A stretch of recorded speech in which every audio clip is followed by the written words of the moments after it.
lagi scan bersama Bung Firdaus Ilya. Iya, berjumpa lagi kita, Bung Meldi Rendra. Matahari kembar Bung Firdaus ya. Ini pernah diucapkan oleh SBY dulu dengan Yusuf Kala Bung Firdaus ya. Di awal-awal Iya, pemerintahannya, Yusuf Kala sering offside ya. Dia terus ke depan mau cetak gol sendiri gitu ya.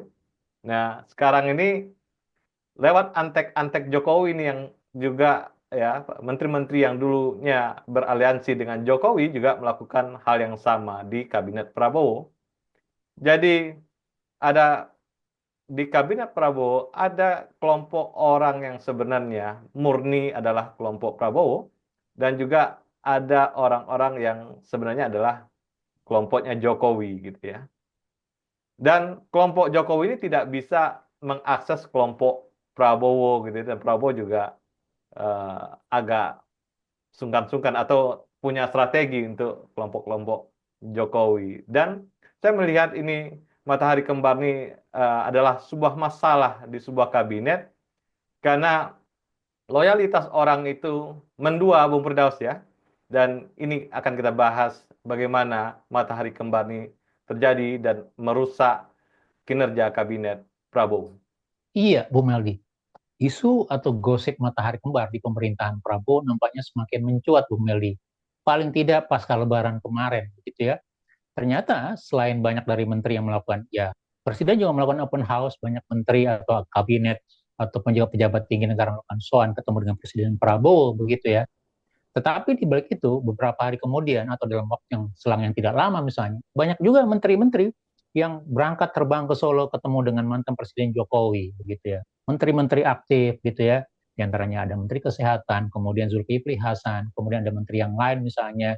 Artinya ini menunjukkan juga misalnya selain Presiden Prabowo Subianto, ada juga orang yang maksudnya dalam konteks misalnya, walaupun sekali lagi dalam konteks silaturahmi atau ketemu Lebaran Bu Meldi ya gitu.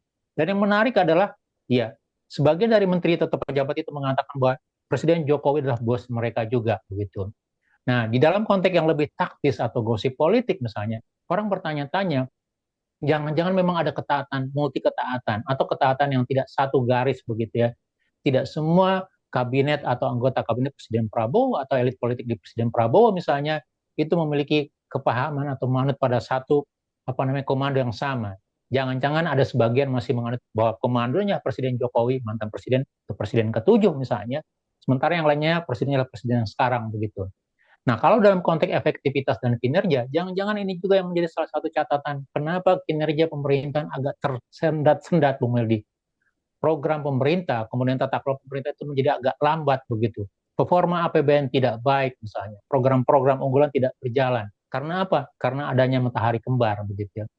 Tetapi kalau kita coba refleksikan ke belakang, saya ingat dulu ketika Presiden Megawati begitu ya, muncul juga semacam matahari kembar pada waktu itu adalah Menko-nya Presiden SBY waktu itu berikutnya gitu ya.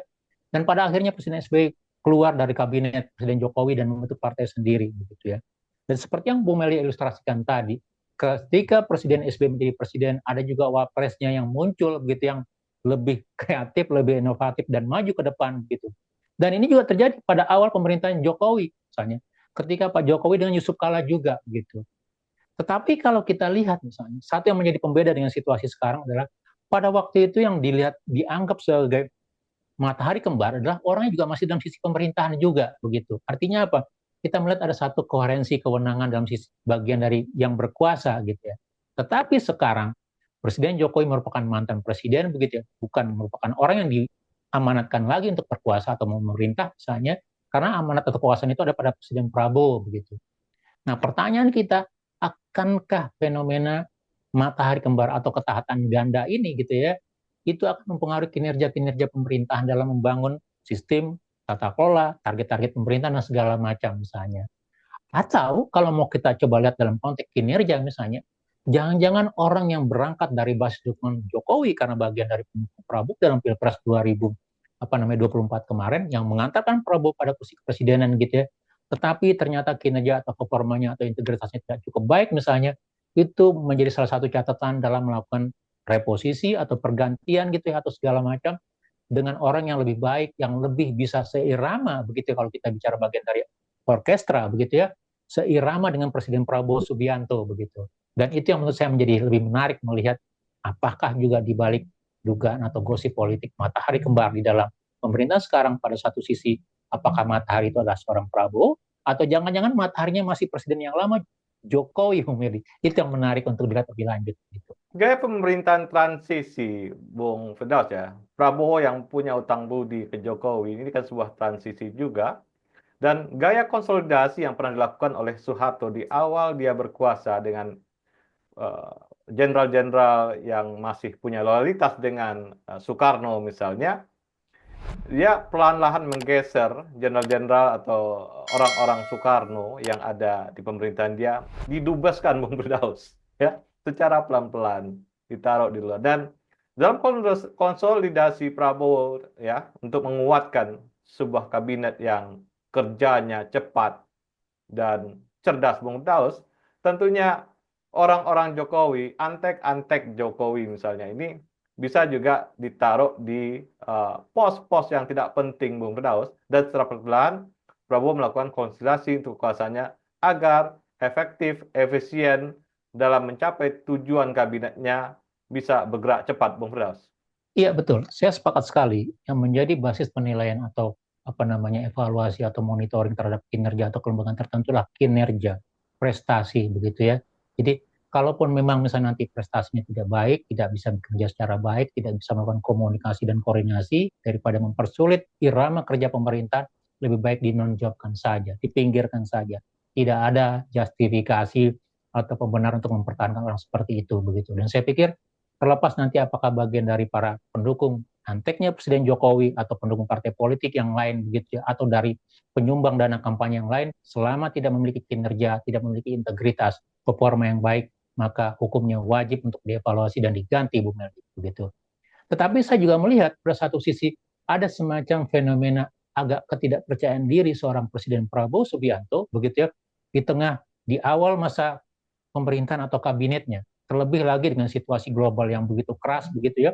Artinya ada perang dagang terutama antara Amerika dan Cina misalnya, ditambah lagi situasi politik ekonomi di dalam negeri yang tidak cukup baik misalnya, dan itu memberikan tekanan kepada seorang Presiden Prabowo Subianto. Pada satu sisi ada tekanan politik, ditambah lagi dengan tekanan ekonomi yang begitu besar misalnya, maka untuk membangun kepercayaan diri misalnya tetap mempertahankan pengaruh atau ya sebagai bagian dari kedekatannya Presiden Jokowi dengan mengakomodir misalnya orang-orang terdekatnya itu yang dilakukan begitu ya. Walaupun sekali lagi ya secara politik sah-sah saja, tetapi sisi lain publik akan melihat kira-kira kebijakan apa yang akan dijalankan begitu. Dan kalau kita kembali lagi Bu Meldi ke genre di awal ketika masa-masa kampanye Pilpres 2024, apakah ini bagian dari garansi keberlanjutan yang dulu digaung-gaungkan oleh Presiden Jokowi begitu ya, bahwa seorang penerusnya presiden nanti adalah orang yang menjamin keberlanjutan dari pemerintahan sebelumnya begitu ya, pembangunan IKN, pembangunan segala macam begitu. Nah pertanyaan lebih filosofisnya, kira-kira keberlanjutan apa yang akan dilanjutkan? Apakah keberlanjutan misalnya kronismenya, keberlanjutan rezimnya, atau keberlanjutan apa atau substansi kepentingan publik begitu ya. Dan saya pikir kalau Presiden Prabowo bisa meletakkan kembali gitu ya, bahwa yang akan dibangun adalah keberlanjutan ide nilai kepentingan masyarakat Indonesia, misalnya di atas kepentingan kelompok pribadi dan golongan, seperti sumpahnya ketika pertama kali dilantik di gedung MPR, Bu Meldi, begitu ya, tidak ada kepentingan kepada partai politik, golongan tertentu dan segala macam, yang adanya kepentingan dan ketaatan kepada negara dan bangsa, begitu ya.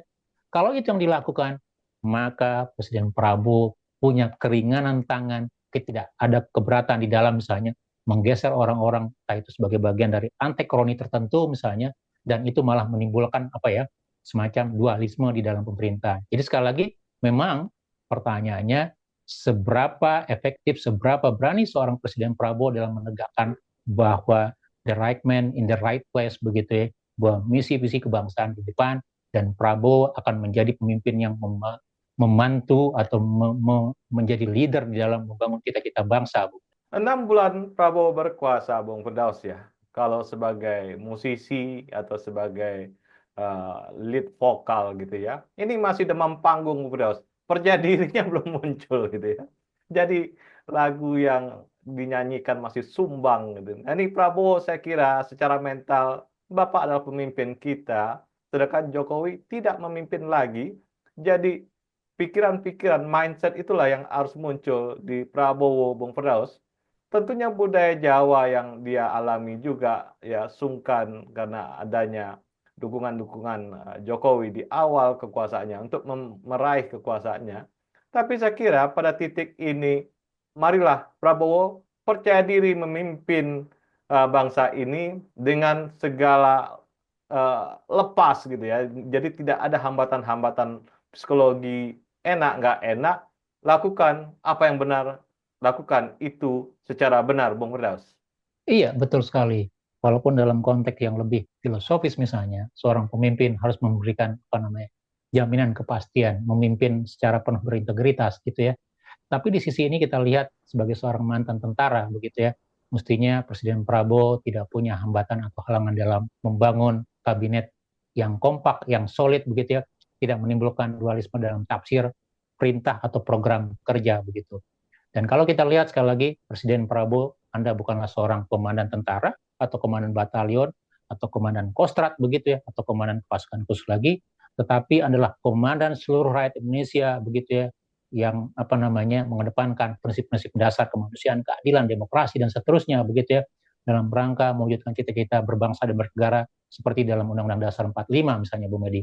Dan kalau itu dilakukan, maka kita akan melihat bahwa lambat laun Presiden Prabowo memunculkan spirit kenegarawanannya, seorang patriot begitu ya, yang mengedepankan kepentingan publik dan tidak terbelenggu oleh janji-janji atau apa namanya kesepakatan politik terdahulu, tidak terbelenggu oleh kepentingan-kepentingan kelompok atau golongan pembiayaan atau apa namanya ya melakukan investasi politik dan seterusnya, tetapi lebih mengedepankan kepentingan publik pemilih. Jadi sekali lagi ya kita berharap begitu ya, karena masih di awal pemerintahan tahun pertama Presiden Prabowo begitu ya, kita ingin melihat apa yang disebut membangun istilahnya membuat macan Asia mengaum lagi Bu Meldi. Jadi kalau kita lihat dalam konteks sekarang sangat relevan begitu ya, pertempuran antar negara, dan jadilah Indonesia sebagai bagian yang memiliki semacam apa namanya kehormatan diri di dalam kancah politik Bu.